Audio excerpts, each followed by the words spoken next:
বাসায় গিয়ে যদি ঘুমান, একদম ঠাপাস করে লাইটটা অফ করলেন আর এই যে মোবাইল টিপতে টিপতে ঘুম দিলেন, এই ঘুমে কোনো নেকি নাই।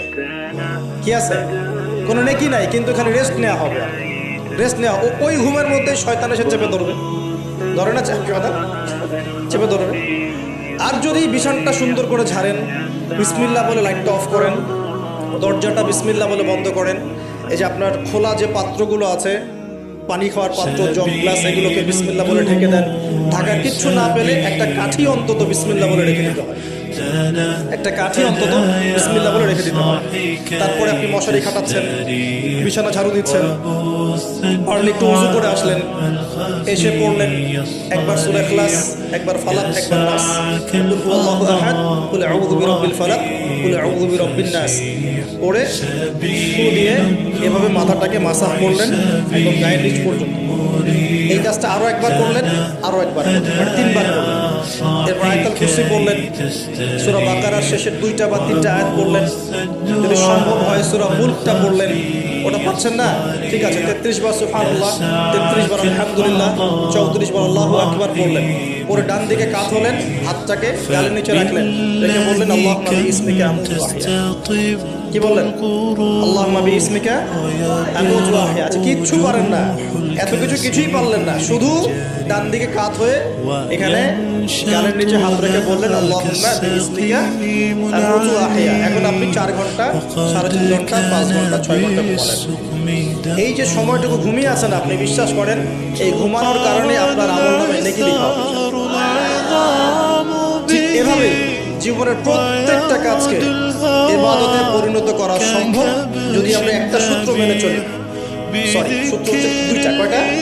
2টা। এক, সেই কাজটা হবে আল্লাহর সন্তুষ্টির জন্য। কার জন্য? আল্লাহর সন্তুষ্টির জন্য। আর 2, সেই কাজটা হতে হবে আমাদের প্রিয় নবী মুহাম্মদুর রাসূলুল্লাহ সাল্লাল্লাহু আলাইহি ওয়াসাল্লামের তরিকা বা সুন্নাত মোতাবেক। ব্যাস শেষ। এভাবে আপনি জীবনের যে কোনো কাজ ইবাদত বানাতে পারেন। ইবাদত। ঘুম থেকে উঠেছেন, ইস্তেঞ্জা করতে যাবেন, বাথরুমে ঢুকলেন, গান গাওয়া শুরু করলেন, সাদা সাদা গালা গালা, হ্যাঁ, গান গায় মানুষ এখন বাথরুমে। মাঝে মাঝে আমরা সফর করি, একটা বাথরুমে ঢুকে দেখি পাশের বাথরুম থেকে গান আসছে। এরকম হয়নি কখনো? ফেস করেন? আচ্ছা, তো কোনো নেকি নাই, নেকি আছে? উল্টা শয়তান ধরবে ওখানে। কি ধরবে? জিন শয়তান ধরবে, কারণ জিন শয়তান ওখানে থাকে। কিন্তু দুষ্ট জিন কোথায় থাকে? বাথরুমে থাকে। এই যে আমরা বলি আল্লাহুম্মা ইন্নী আউযু বিকা মিনাল খুবসি ওয়াল খাবাইস, এটা কিন্তু দুষ্ট জিন এবং মহিলা জিন বোঝায়। ঠিক আছে, একটা পুরুষবাচক, একটা স্ত্রীবাচক।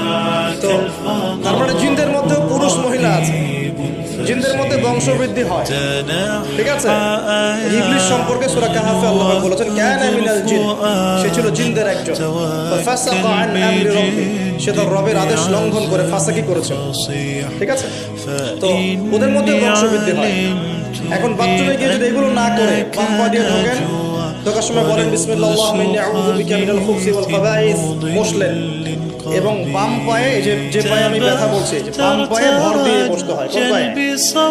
এখন ইংলিশ টয়লেটের মধ্যে এখন বসেন বাম পায়ে ভর দিয়ে, কেমন করে বসবেন বলেন? আমি বলি, কিছু মনে করেন, আমি বলি কি, আমরা প্রত্যেক দিন নামাজে বলি, সবাই বলি, ইমাম মুক্তাদি সবাই বলি গায়রিল মাগদুবি আলাইহিম ওয়ালাদ-দাল্লিন। মনে আছে? এখানে নবীজিকে প্রশ্ন করা হচ্ছে, ইয়া রাসূলুল্লাহ, মাগদুব কারা, দল্লিন কারা? আমরা যে বলি নামাজে আল্লাহ আমাকে মাগদুবের পথ থেকে বাঁচাও, দল্লিনের পথ থেকে বাঁচাও, ইহদিনাস সিরাতাল মুস্তাকিম, সরল পথ দেখাও। তো ইয়া রাসূলুল্লাহ সাল্লাল্লাহু আলাইহি ওয়াসাল্লাম, এই মাগদুব কারা, দল্লিন কারা? নবীজি বলছেন